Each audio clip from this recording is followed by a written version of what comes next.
بسم الله الرحمن الرحيم. إنا أوحينا إليك كما أوحينا إلى نوح والنبيين من بعده وأوحينا إلى إبراهيم وإسماعيل وإسحاق ويعقوب والأسباط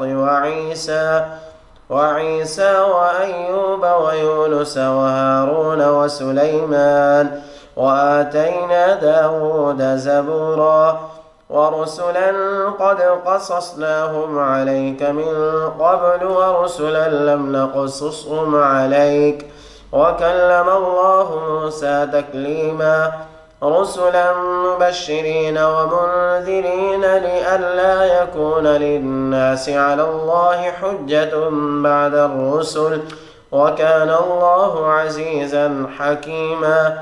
لكن الله يشهد بما أنزل إليك أنزله بعلمه والملائكة يشهدون وكفى بالله شهيدا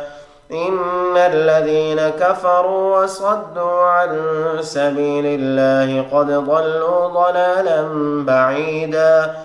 إن الذين كفروا وظلموا لم يكن الله ليغفر لهم ولا ليهديهم طريقا إلا طريق جهنم خالدين فيها أبدا وكان ذلك على الله يسيرا يا أيها الناس قد جاءكم الرسول بالحق من ربكم فآمنوا خيرا لكم وإن تكفروا فإن لله ما في السماوات والأرض وكان الله عليما حكيما يا أهل الكتاب لا تغلوا في دينكم ولا تقولوا على الله إلا الحق إنما المسيح عيسى بن مريم رسول الله وكلمته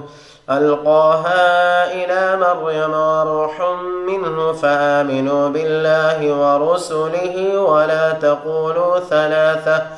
انتهوا خيرا لكم إنما الله إله واحد سبحانه أن يكون له ولد له ما في السماوات وما في الأرض وكفى بالله وكيلا.